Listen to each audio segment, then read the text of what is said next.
Welcome to the Daily Chronological Bible. My name's Hunter, and we are reading through the Bible in chronological order as a single story. And that story is all about Jesus. We will look at this whole book through the lens of Jesus. It is a revelation of Him, and He has revealed to us the heart of the Father. He has invited us all to participate with Him in the life that He shares with the Father and the Spirit.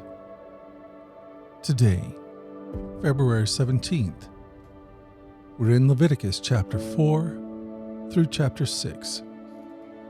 We're reading through the New Living Translation. This is the word of the Lord. Leviticus 4.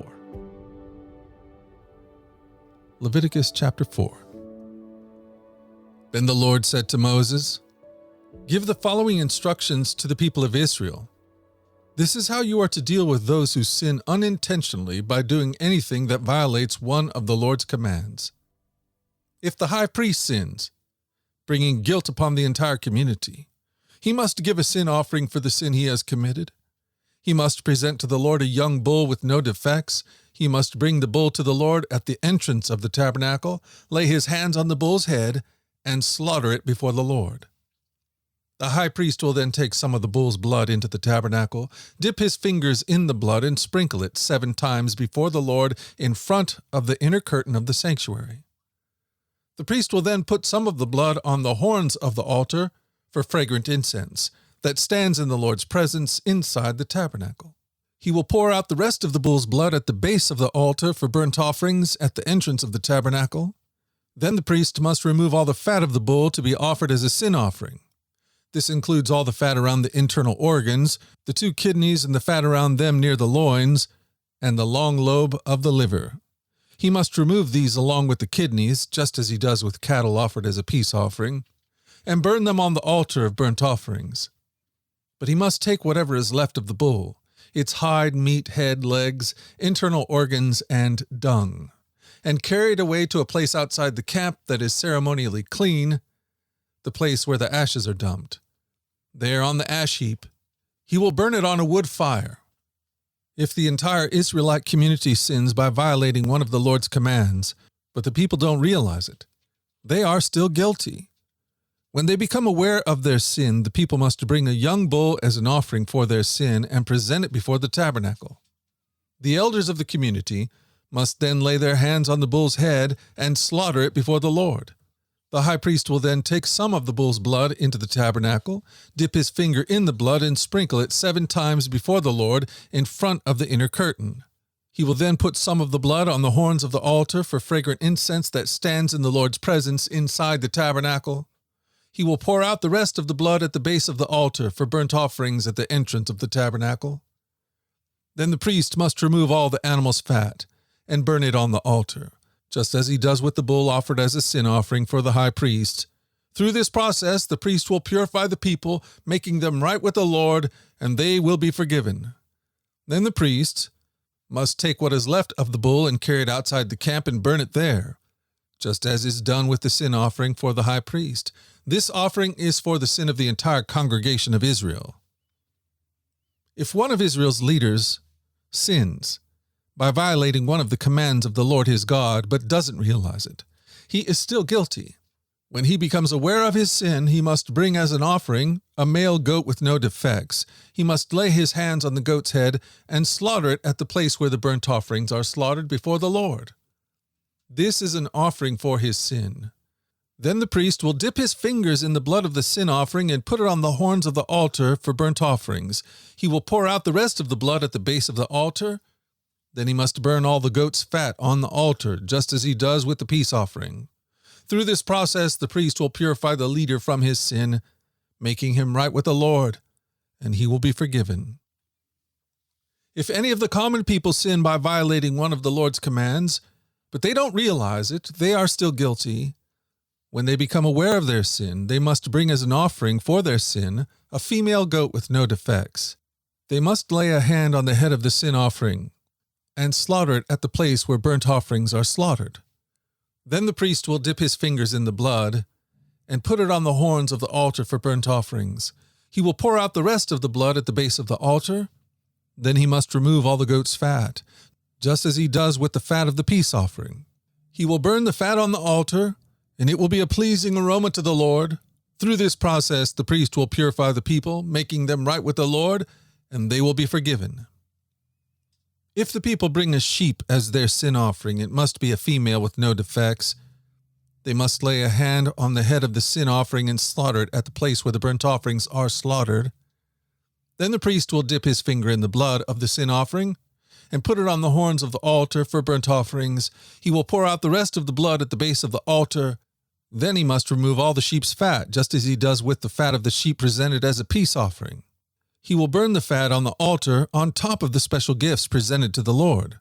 Through this process, the priest will purify the people from their sin, making them right with the Lord, and they will be forgiven. Leviticus 5. If you are called to testify about something you have seen or that you know about, it is sinful to refuse to testify, and you will be punished for your sin. Or suppose you unknowingly touch something that is ceremonially unclean, such as the carcass of an unclean animal. When you realize what you have done, you must admit your defilement and your guilt. This is true whether it is a wild animal or a domestic animal or an animal that scurries along the ground. Or suppose you unknowingly touch something that makes a person unclean. When you realize what you've done, you must admit your guilt. Or suppose you make a foolish vow of any kind, whether its purpose is for good or bad. When you realize its foolishness, you must admit your guilt. When you become aware of your guilt in any of these ways, you must confess your sin. Then you must bring to the Lord as the penalty for your sin a female from the flock, either a sheep or a goat. This is a sin offering with which the priest will purify you from your sin, making you right with the Lord. But if you cannot afford to bring a sheep, you may bring to the Lord 2 turtle doves or 2 young pigeons as the penalty for your sin. One of the birds will be for a sin offering and the other for a burnt offering. You must bring them to the priest, who will present the first bird as a sin offering. He will wring its neck, but without severing its head from the body. Then he will sprinkle some of the blood of the sin offering against the sides of the altar, and the rest of the blood will be drained at the base of the altar. This is an offering for sin. The priest will then prepare the second bird as a burnt offering, following all the procedures that have been prescribed. Through this process, the priest will purify you from your sin, making you right with the Lord, and you will be forgiven. If you cannot afford to bring 2 turtle doves or 2 young pigeons, you may bring 2 quarts of choice flour for your sin offering. Since it is an offering for your sin, you must not moisten it with olive oil or put any frankincense on it. Take the flour to the priest, who will scoop out a handful as a representative portion. He will burn it on the altar on top of the special gifts presented to the Lord. It is an offering for sin. Through this process, the priest will purify those who are guilty of any of these sins, making them right with the Lord, and they will be forgiven. The rest of the flour will belong to the priests, just as with the grain offering. Then the Lord said to Moses, "If one of you commits a sin by unintentionally defiling the Lord's sacred property, you must bring a gift offering to the Lord. The offering must be your own ram with no defects, or you may buy one of equal value with silver as measured by the weight of the sanctuary shekel. You must make restitution for the sacred property you have harmed by paying for the loss, plus an additional 20%. When you give the payment to the priest, he will purify you with the ram sacrificed as a guilt offering, making you right with the Lord, and you will be forgiven. Suppose you sin by violating one of the Lord's commands, even if you are unaware of what you've done.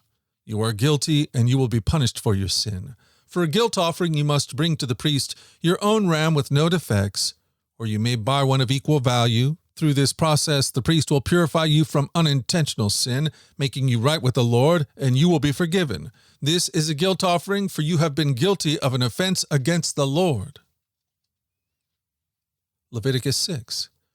Then the Lord said to Moses, "Suppose one of you sins against your associate and is unfaithful to the Lord. Suppose you cheat in a deal involving a security deposit, or you steal or commit fraud, or you find lost property and lie about it, or you lie while swearing to tell the truth, or you commit any other such sin. If you have sinned in any of these ways, you are guilty. You must give back whatever you stole, or the money you took by extortion, or the security deposit, or the lost property you found, or anything obtained by swearing falsely.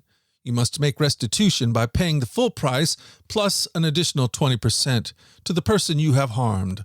On the same day, you must present a guilt offering. As a guilt offering to the Lord, you must bring to the priest your own ram with no defects, or you may buy one of equal value. Through this process, the priest will purify you before the Lord, making you right with him, and you will be forgiven for any of these sins you have committed. Then the Lord said to Moses, "Give Aaron and his sons the following instructions regarding the burnt offering.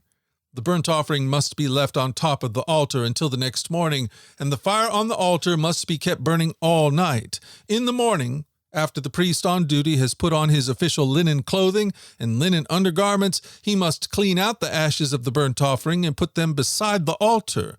Then he must take off all these garments, change back into his regular clothes, and carry the ashes outside the camp to a place that is ceremonially clean. Meanwhile, the fire on the altar must be kept burning. It may never go out. Each morning the priest will add fresh wood to the fire and arrange the burnt offering on it. He will then burn the fat of the peace offering on it. Remember, the fire must be kept burning on the altar at all times. It must never go out. These are the instructions regarding the grain offering. Aaron's sons must present this offering to the Lord in front of the altar. The priest on duty will take from the grain offering a handful of choice flour, moistened with olive oil, together with all the frankincense. He will burn this representative portion on the altar as a pleasing aroma to the Lord. Aaron and his sons may eat the rest of the flour, but it must be baked without yeast and eaten in a sacred place within the courtyard of the tabernacle. Remember, it must never be prepared with yeast. I have given it to the priests as their share for the special gifts presented to me. Like the sin offering and the guilt offering, it is most holy. Any of Aaron's descendants may eat from the special gifts presented to the Lord. This is their permanent right from generation to generation. Anyone or anything that touches these offerings will become holy." Then the Lord said to Moses, "On the day Aaron and his sons are anointed, they must present to the Lord the standard grain offering of 2 quarts of choice flour, half to be offered in the morning and half to be offered in the evening. It must be carefully mixed with olive oil and cooked on a griddle. Then slice this grain offering and present it as a pleasing aroma to the Lord. In each generation, the high priest who succeeds Aaron must prepare the same offering. It belongs to the Lord and must be burned up completely. This is a permanent law. All such grain offerings of a priest must be burned up entirely. None of it may be eaten." Then the Lord said to Moses, "Give Aaron and his sons the following instructions regarding the sin offering. The animal given as an offering for sin is most holy, and it must be slaughtered in the Lord's presence at the place where the burnt offerings are slaughtered. The priests who offer the sacrifice as a sin offering must eat his portion in a sacred place within the courtyard of the tabernacle. Anyone or anything that touches the sacrificial meat will become holy. If any of the sacrificial blood splatters on a person's clothing, the soiled garments will be washed in a sacred place. If a clay pot is used to boil sacrificial meat, it must be broken. If a bronze pot is used, it must be scoured and thoroughly rinsed with water. Any male from a priest's family may eat from this offering. It is most holy. But the offering for sin may not be eaten if its blood was brought into the tabernacle as an offering for purification in the holy place. It must be burned with fire."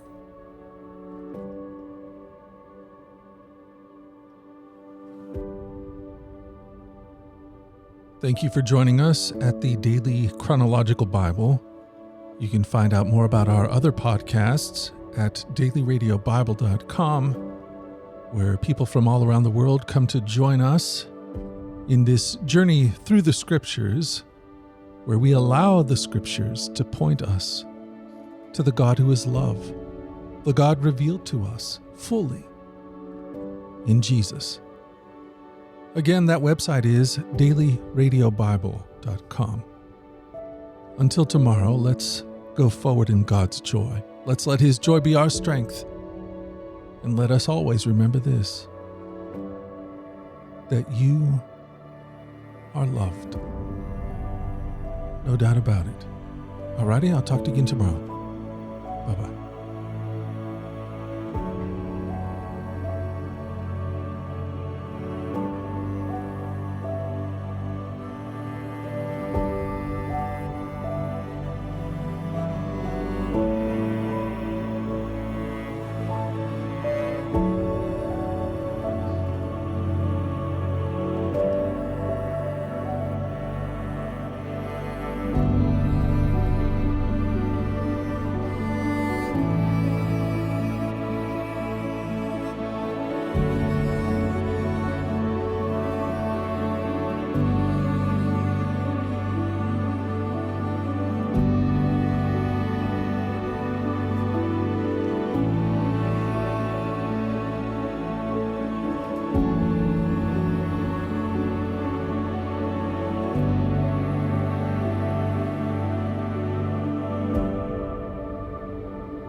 you.